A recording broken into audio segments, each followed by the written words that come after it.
ये सरकार जो प्रदेश में काम कर रही है वो अपने कानून व्यवस्था को लागू करने की कोशिश कर रही है, लेकिन अब इसमें हमारा जो कांग्रेस पार्टी का एक ऑब्जर्वेशन है वो ये है, किसी के साथ जो लोकतांत्रिक व्यवस्था में संवैधानिक जो जिसको अधिकार मिले हैं उनका वायलेशन नहीं होना चाहिए। अगर कोई अपराधी है, कोई गलत काम किए हुए व्यक्ति है तो उसके खिलाफ कार्रवाई हो, लेकिन उसके जो संवैधानिक अधिकार है न्याय पाने का और उसको जो अपनी बात कहने का हक है उसको नजरअंदाज नहीं किया जाना चाहिए। बाकी अपराधी को अपराध की सजा मिले, इसमें कांग्रेस पार्टी को कोई परहेज नहीं है। तो क्या कुछ लगता है, क्या अतीक अहमद के किसी तरह से अधिकारों का हनन किया जा रहा है या दबाया? नहीं, अगर वो ऐसा कह रहे हैं तो मैं उस पर ये बात कह रहा हूं। अगर वो कह रहे हैं कि मुझे गैर कानूनी तरीके से मिल, तो अपना पक्ष रखेंगे न्यायालय में। न्यायालय उसके लिए है, सबके लिए।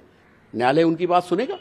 अभी हाल ही में बिहार के मुख्यमंत्री से राहुल गांधी जी मिले नीतीश कुमार से, और नीतीश कुमार ने ये बात कही है कि जितनी भी पॉलिटिकल पार्टियां हैं वो सब एकजुट होकर साथ चुनाव लड़ेंगी और उसके बाद भारतीय जनता पार्टी के खिलाफ। नहीं, तो ये तो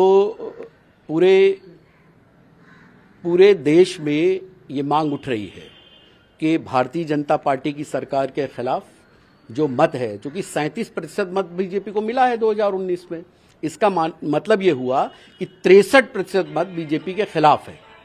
तो अगर वो वोट एकजुट होगा, अच्छा प्रयास है, होना ही चाहिए। और ऐसा अगर होगा तो भारतीय जनता पार्टी की सरकार को अपदस्थ करने में बहुत आसानी रहेगी। अभी हाल ही में नरेंद्र मोदी जी ने एक बयान दिया। उन्होंने कहा है कि जो रेल व्यवस्था है उसको अब बहुत दुरुस्त किया गया है। पिछली सरकारों ने इस पर कोई काम नहीं किया गया था। साफ सफाई को लेकर के इस तरह से कई काम किए जा रहे हैं। देखिए, आप इस बात को, हम तो देखिए देश के प्रधानमंत्री हैं, कोई बहुत कड़वी और वो अनादर वाली बात ना कहें। अगर हम अपने माननीय प्रधानमंत्री जी की बातों का विश्लेषण करें तो देश 2014 में आज़ाद हुआ है। 47 की आज़ादी क्यों माने? तो इस बात पर कोई टीका टिप्पणी करने का कोई विशेष महत्व नहीं है। हमेशा से कहा जाता रहा है, सुई से लेके हवाई जहाज तक देश में कांग्रेस ने बनवाया और बन रहा है, चल रहा है। वो उस काम को आगे बढ़ा रहे हैं। अगर तो ये ना कहें कि इस देश में कुछ हुआ नहीं है। अगर इस देश में कुछ हुआ नहीं है तो भारत पेट्रोलियम क्यों बेची जा रही है, किसके बनाई हुई थी? तमाम जो सरकारी संस्थान हैं उनका निजीकरण आप कर पा रहे हैं, ये किसने बनाए थे?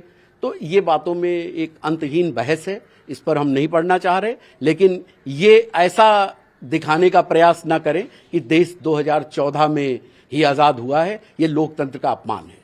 उन्होंने कहा कि रेल व्यवस्था में साफ सफाई की व्यवस्थाएं बढ़िया कर दी गई हैं, पहले ज्यादा बेहतर हो। देखिए, जनता अपने आप परिवर्तन के लिए काम करती है, तो आप कुछ काम नहीं करेंगे तो उसको ऐसे ढिंढोरा पीटेंगे कि जैसे कुछ हुआ ही नहीं है देश में। ये बात गलत है। आपका काम है, हम हटे हैं कांग्रेस पार्टी, आप कुछ अच्छे वायदे करके आए हैं और उस पर खरा उतरेंगे। फिर अभी परीक्षा होगी 2024, उसका इम्तहान में आपका काफी जांच देगी पब्लिक। अगर आपने अच्छा किया होगा तो आप दोबारा आ जाएंगे, नहीं तो आप हट जाएंगे। भारतीय जनता पार्टी के डिप्टी सीएम जो कि कर्नाटक से हैं, लक्ष्मण सावदी, उन्होंने अभी हाल ही में जो है बीजेपी छोड़ी है और वो कांग्रेस ज्वाइन की।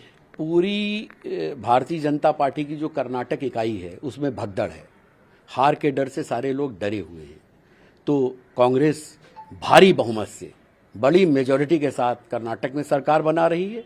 कांग्रेस छत्तीसगढ़ में दोबारा सरकार बना रही है। कांग्रेस मध्य प्रदेश में सरकार बना रही है। कांग्रेस हरियाणा में सरकार बना रही है।